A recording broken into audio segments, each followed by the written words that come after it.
No one knows why fireflies glow. There are, of course, a few theories, but there are good arguments for and against each. The first is the idea that the glow is a warning to other animals. A way of saying, "Nothing tasty here, stay away unless you want a nasty snack."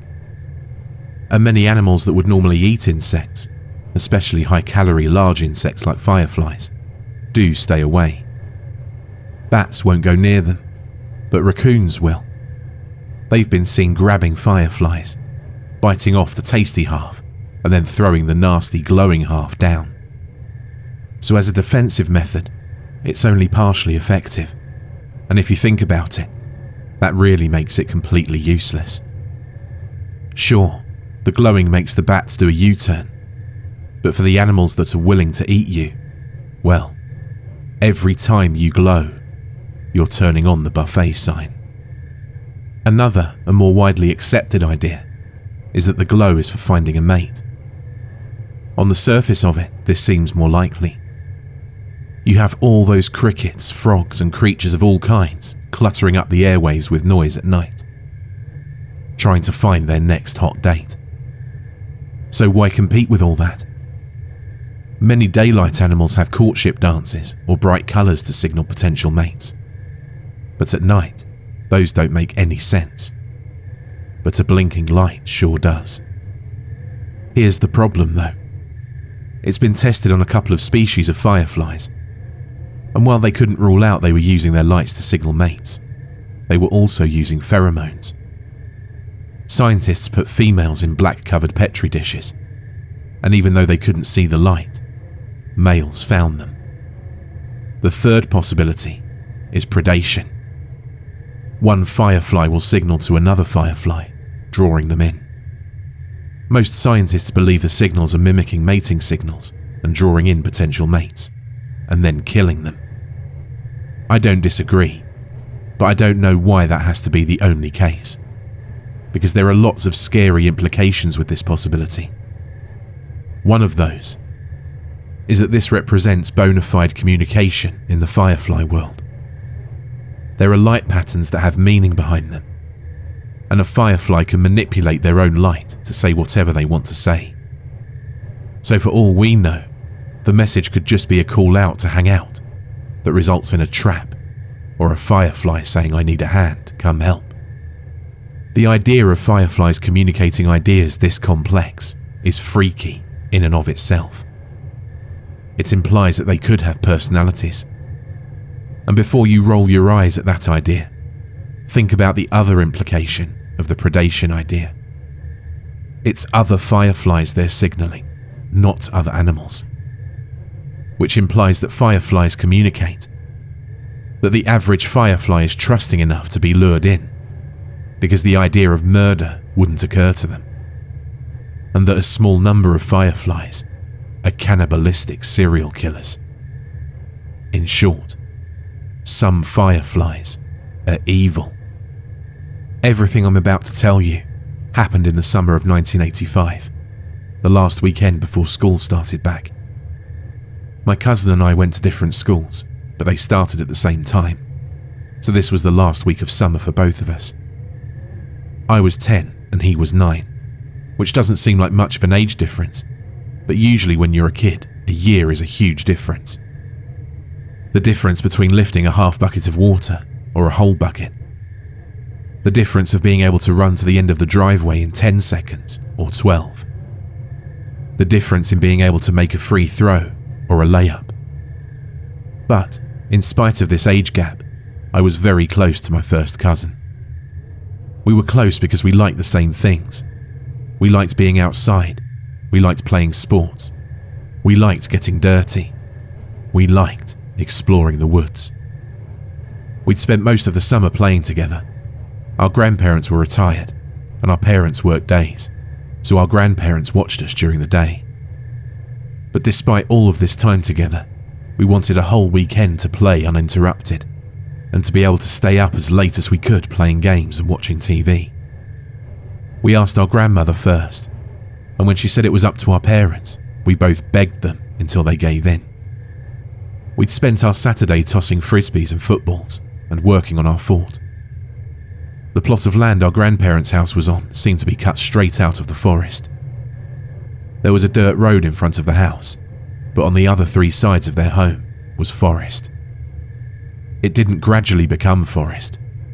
It was literally one step you were on my grandmother's thick carpet grass, and the next you were standing on leaves with tall oaks and pines over your head, and a sprinkling of young trees fighting for every inch of sunshine. Behind the house, there was maybe 30 feet of grass, and then you were in the woods. And it sloped down slowly for maybe 150 yards before it flattened out again. At the beginning of the summer, we'd started to build a fort down in this flattened area of the woods. We'd found a reasonably open piece of land and started clearing the leaves and pine straw. And we spent loads of time scouring the forest for trees that had fallen but weren't so rotten they fell apart, but were still light enough for us to carry. As you could guess, it took a very long time. After a full summer's worth of work, the fort was about 3.5 feet tall, but we were shooting for at least 4. We probably wouldn't finish until spring, but we'd located a large piece of tin that could cover the top, so we could still climb inside and feel like we had our own clubhouse. We'd spent the last of the daylight on that Saturday down at the fort. We'd been digging it out a little so we could stand up inside of it. We'd still have to hunch a bit, but we were close. We'd been digging with our hands because our grandpa wouldn't let us carry his shovel into the woods. We were filthy. The ground was dry, but we were still covered from head to toe with dirt, but we didn't mind. As the sun hung low in the sky, our grandma's voice rang out through the woods. But we heard it clearly because we'd been listening out for it. I shouted back, telling her we'd be on our way back in a minute. We stood up and dusted off and headed back up the path we'd made to the house. Our grandmother wouldn't let us back into the house until we cleaned off, but we weren't ready to come in. So we compromised. Grandpa set up a folding table on the back porch and we ate outside. As the shadows of the trees crept further across the yard, seeming to devour it. After eating, Grandpa came out on the porch to sit and smoke his evening pipe. Grandpa was a man of few words, and he sat there for some time, smoking in silence. We'd all finished our meals and had joined Grandpa in his silent requiem. We'd been running hard and chattering all day, and now that we'd finally gotten still, it seemed that exhaustion might have caught us off guard. Then, Grandpa's thick country patois startled us. "Look there, boys." Grandpa was pointing with his pipe towards the woods. "Fireflies are out tonight." We looked. We marvelled at them as they emerged from the woods. It wasn't a swarm of them. I didn't think they swarmed. But there did seem to be more and more of them emerging from the woods as the minutes went by. It reminded me of a nature video I'd seen, of bats emerging from a cave as night came in Mexico, which I guess is precisely what it was like. It was my younger cousin that had the idea. He looked at me and simply said, "I bet I can catch more than you can." I laughed and flapped a hand to indicate how ridiculous that idea was. "Winner sleeps on the couch, loser sleeps on the floor," he proposed. I pretended to ponder the challenge for a moment. I was going to agree. I always agreed to his challenges, but this time I didn't feel bad about it. When my cousin challenged me to basketball, badminton, or some other sport, I always felt bad because I would win. After all, I was bigger, stronger, and faster. When he challenged me to board games and video games, I felt the same way. I was a year ahead of him in school, and my reflexes were just a hair faster, my brain a tad more developed. I didn't hold back or ever let him win. He would have known and been mad if I did. He believed one day he'd catch up to me, and when he won, he wanted it to be fair and square. This competition seemed perfectly fair though. No different than an Easter egg hunt or hide and seek, and he'd beaten me at those before. I held out my hand and he slapped it. The challenge had been accepted. Our grandma wouldn't give us the jars we wanted to put the fireflies in. She reused all of her jars, but was willing to part with a couple of opaque ice cream containers. They had handles, so that would make them easy to carry. We took our buckets, stood on the edge of the porch, and asked Grandpa to count to 3. He slowly counted up, and on 3, we both jumped off the porch and ran in opposite directions trying to catch one. If you've never chased fireflies before, it's like playing Marco Polo. Instead of being blindfolded, it's just dark and you can't see a tiny bug. Instead of saying Marco, you're just willing the little lightning bug to light up. Instead of saying Polo, the firefly lights up for a second. Sometimes they stay lit for as much as 2 seconds, but then will be black for as little as 3 seconds or as long as 15 seconds. When they light up, you run to where you last saw them. But just like Marco Polo, they aren't there anymore. They've moved. You try to move in the direction you think they were headed, and hopefully they light up again right in front of your face, and you snatch them. They seemed to be everywhere, and every couple of seconds I snatched one out of the air. I'd then pop the lid up from the bucket just enough to shove it in without looking, and then started to track my next catch. I probably lost as many as I actually got in the bucket, but I didn't care. This was summer, and I was a boy, and this was as good as life got.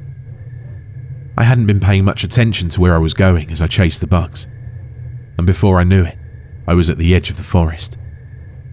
I glanced around and didn't see any more fireflies in the yard. I watched for a few seconds and saw no more light up. I could see my cousin too, and he stood there at the edge, looking. The fireflies didn't all disappear. They just seemed to have moved to the woods. I watched them for a few seconds as the entire forest seemed to be full of glowing orbs. After a moment, I glanced back at my cousin, expecting to see him walking over to where I stood. Instead, he was still rooted to the same spot, looking into the woods. I started walking over to where he stood, and then he looked over at me. He looked at me, and in the failing light, I could see a devilish grin on his face. And then, all of a sudden, he turned back to the woods and bolted into them. I was surprised for only a second, and then I bounded into the woods myself without a second thought. Our grandmother's voice chased us as we dived in, telling us not to go too far and to stay where we could see the porch light. That first 150 yards of woods that sloped down had a few young trees with low-hanging branches, but it was mostly large old trees with big roots that bulged out of the ground all over the place. What I'm trying to say is that it wouldn't have been advisable for most people to just go barreling out into this forest in the dark. But the woods had been our home for the last few years, and every inch of this part of the forest had been well travelled by us. We knew this area as well as we knew our bedrooms. I stepped over holes I knew were there, and ducked under low-hanging branches without taking my eyes off the fireflies. The air around me was thick with them, and I was grabbing one out of the air every couple of seconds. They were constantly in front of me. Every time their butts lit up, they would be a foot or two further in front of me. I moved deeper and deeper into the woods after them. I never glanced around at my cousin or wondered where he was. I assumed he was chasing his own swarm of fireflies down the hill too. My mind was full of nothing but the joy of the chase and a supreme confidence that I was winning. With that elation coursing through me, the forest all of a sudden went completely black. All at once, every lightning bug blinked out and didn't light back up. It had all been staggered up to that point. There was always some light from a fraction of the bugs. But now, suddenly, I was plunged into darkness. I wasn't immediately frightened, I wasn't a boy who was afraid of the dark, and like I said, I knew the woods. But I was disoriented. I turned and looked back and could still see the porch light. I'd come to the bottom of the slope that ran down from my grandparents' house. The trees had cleared a bit, and I was only a few dozen feet from the fort that we'd built. I debated what to do next. Go back up to the house, I figured. The game seemed to be over. I thought it was odd the fireflies all disappeared at once, but I wasn't really inquisitive enough to wonder why that happened, and I certainly didn't read anything sinister into it. And just as I was getting ready to head back up the hill, suddenly, all the fireflies lit up again. They all stayed lit for maybe 4 seconds, and then went out. They stayed out for a moment, and then lit back up for a couple of seconds. They were blinking all in time with one another. I stared slack-jawed at this. Once again, I wasn't scared, because wild animals act in strange ways sometimes. This was amazing, and I was curious why they were acting in this way. But I didn't feel scared until I realized something else. They were all around me. The fireflies were circling me. There weren't any fireflies 10 feet away from me, and none off in the distance 10 or 20 yards away. Literally, every firefly I could see was within arm's reach of me. I turned, and they were completely surrounding me. The light was almost blinding because there was so much of it. And when they went out, the night blindness kept me from seeing anything else. This was all wrong. It felt oppressive, and at first I couldn't put my finger on why.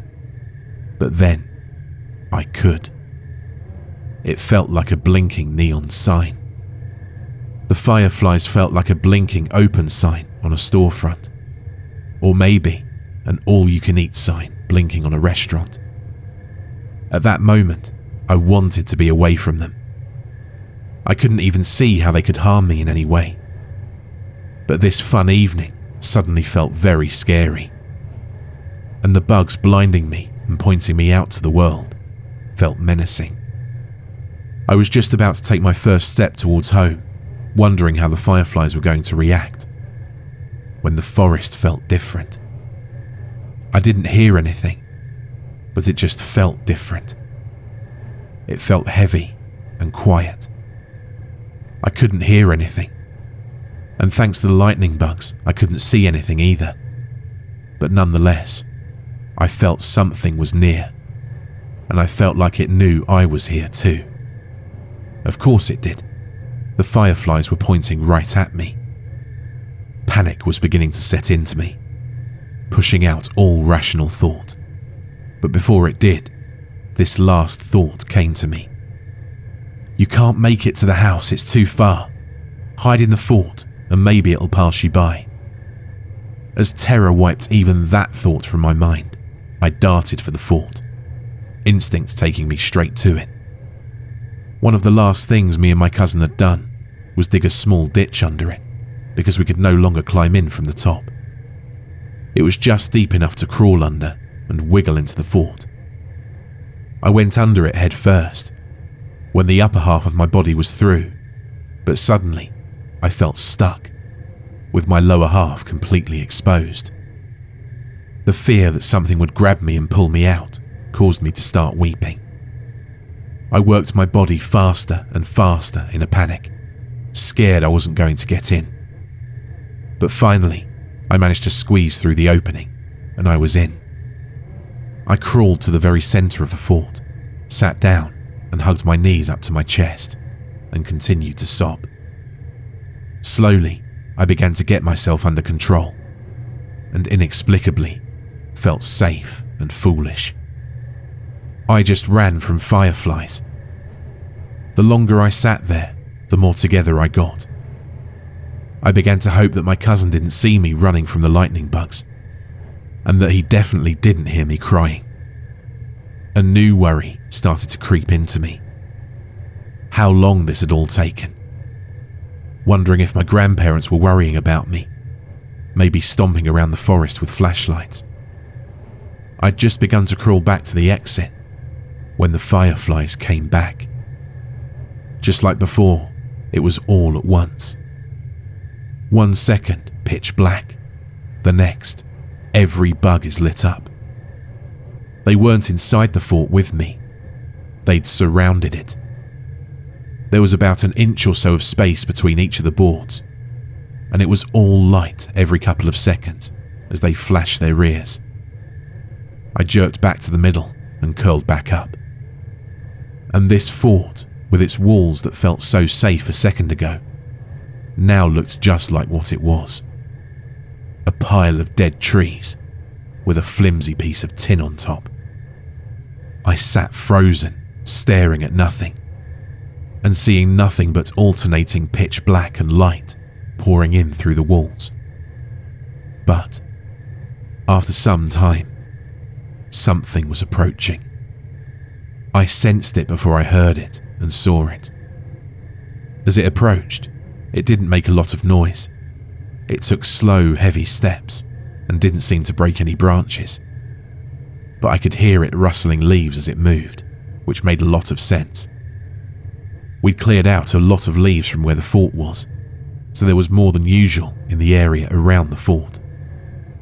Its steps didn't shake the ground, but they did very much seem to thud.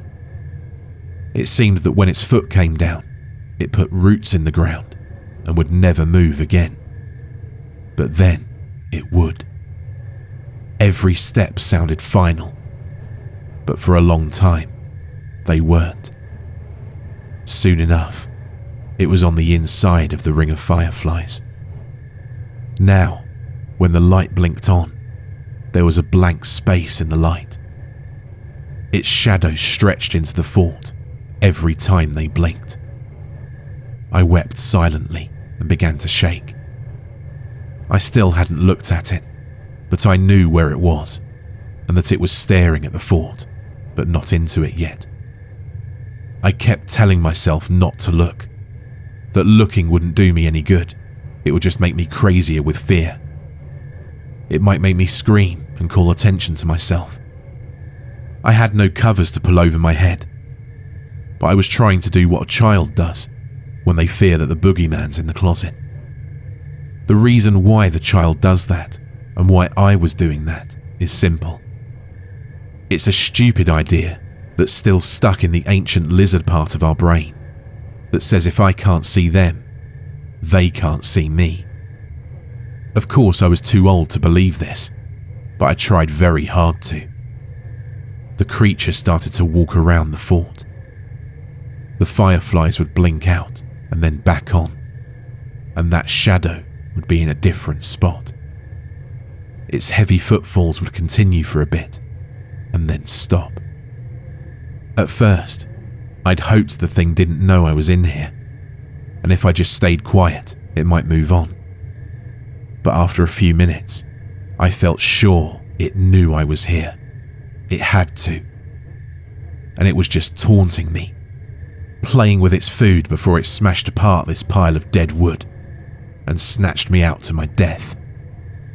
But that didn't happen.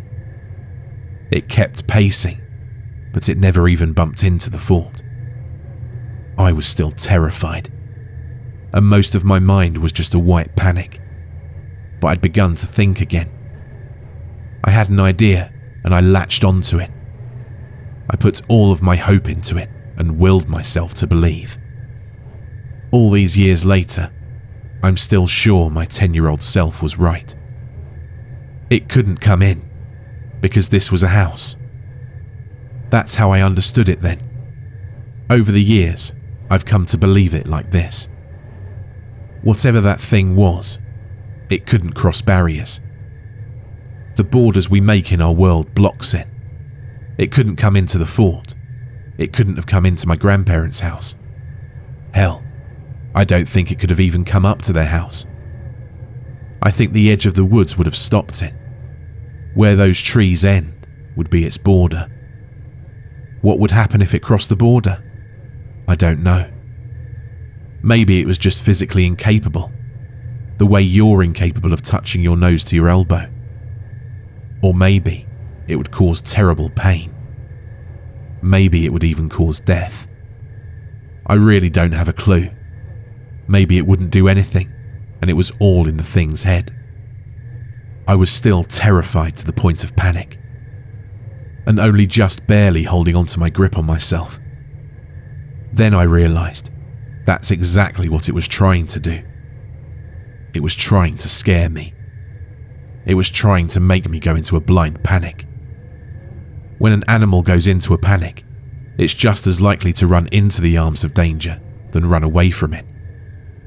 It wanted me to try to run so it could catch me. I had no doubt it could.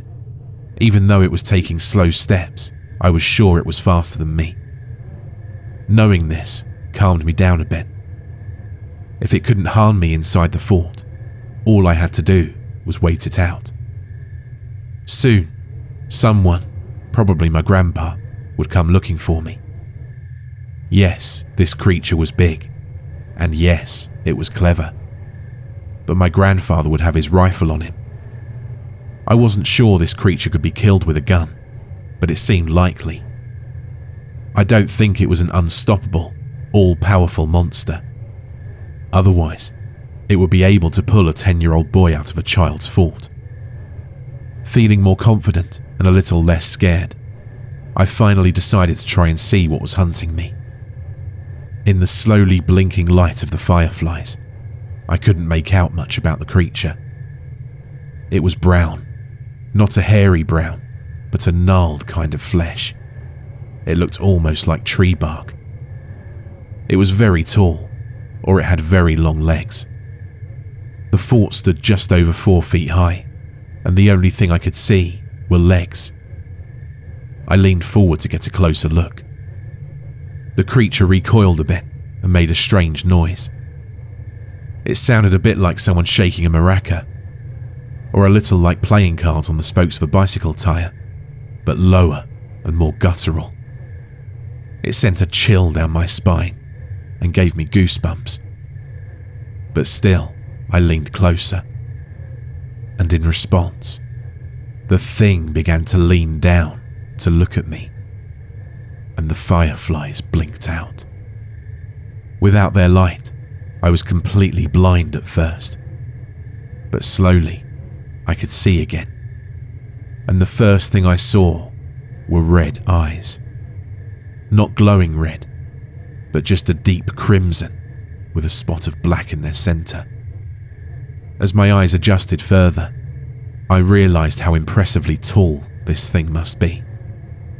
It was almost lying flat just to look me square in the eyes. Its head was long and misshapen, with strange protuberances coming off in places. Far down from its dead and disquieting eyes, I found its mouth. It hung open, and long daggers of teeth were visible. They didn't gleam though, they were stained dark. I could still tell that its teeth were white by looking at their bases, but the teeth themselves were dark, stained with blood no doubt. Hopefully not fresh. Suddenly, I remembered my cousin, and hoped that this thing didn't go to him before it came for me. The thing studied me, and even leaned in a little closer. In response, I leaned back. It started its clicking noise again, and I knew I was about to scream, about to shout for it to go away. I was going to start bawling again, beg it to leave me alone. But before that could happen, I heard my name shouted in the distance. The creature sprang up, and I began to shout. Not shouting for the creature to go away, but shouting for my grandfather to hear me. I shouted at the top of my voice. I shouted his name. I shouted for him to watch out because there was something down here. The thing stood where it was for a minute longer, but then it was gone in a flash, and confirmed what I knew, that there would have been no way for me to outrun it. I continued to shout, and didn't stop until my grandfather tore off the tin from the top of the fort. And then I stopped and started weeping. I raised my arms to my grandfather like a toddler wanting to be picked up. He was still a strong man, and he scooped me up. I continued to weep. I said it was going to get me. He patted my back, and I buried my face in his shoulder. He began to walk up the hill, but I kept repeating it was going to get me. He reassured me that nothing was coming to get me, but I still protested. The greatest relief I've ever felt in my life was when we emerged from those woods. Until that very moment, I was sure I was going to die. And at that moment, I knew I was safe, and that nothing could ever make me go in there again. Grandpa sat me down. "Do you know where your cousin is?" he asked. My heart dropped. I'd hoped and thought he was here. Finding out he wasn't caused a wave of grief to slam into me. I dropped to my knees and began to cry, mumbling through my sobs that it got him. I saw my grandpa walk back towards the woods and realized he didn't have his gun on him. I ran to him and grabbed him. I begged him not to go, but he said he had to and he'd be right back. Finally, I just begged him to take his gun with him. He relented. He didn't believe I'd seen anything. He thought maybe we went too far away from the house and lost sight of the porch light and panicked. Maybe I heard something and then it scared me. But he didn't believe there was anything dangerous in that forest. Not until he couldn't find my cousin, but even then, I'm not sure what he believed. Grandpa had been gone for over an hour, and I was still sitting on my porch with my grandma. She'd given me some hot cocoa and wanted me to take a hot bath and get ready for bed. I stayed on the porch though. Occasionally, I'd see a light in the woods, and my heart would stop, thinking it was a firefly. But then I'd realize it was my grandpa's flashlight, and I would ease up. He came back, and they called the police immediately. The next couple of days are a blur. There were so many people, so many tears, so many questions. No trace of my cousin was ever found though. I never told anyone else exactly what I saw. Having had some time to get myself under control, I realized that no one would believe me. Best case scenario, they would think I was traumatized and my imagination ran wild. Worst case scenario, they'd think I was covering something up. In the end, I told a lie that was very close to the truth. I left out the circle of fireflies. I left out looking at the creature, just saying that I hid in the fort and whatever was in the woods didn't find me. The cops believed it, my parents believed it, and I thought given enough time, I might even believe it. My family talked in whispers around me for months. I finally heard the official theory from some guys at school. This was still the 1980s, and the satanic panic was still a thing. Most people believed that a cult had kidnapped my cousin and did unspeakable things to him. There was no cult, but I was sure unspeakable things were done to him. A few more rational people thought he'd just gotten very lost and maybe got bit by a snake or broke a leg and died in the woods. That was a perfectly logical theory, but he'd never have gotten lost in the woods to start with, and the family knew it. Also, they never found his body. I think the family always believed the satanic cult theory, but it was never spoken of, which almost made my cousin's death worse. It's almost like he never existed. I don't know what that thing in the woods was. I don't want to believe there's anything supernatural about it. I want to believe it's just something that evolved differently than us, and that may be true. But there's something that seems mystical about the control it had on the fireflies, and on the way it couldn't come into my fort. I think it was a creature of intelligence, but I don't know if it was evil or just hungry. But I do think it's still in those woods, and I wonder if it's alone.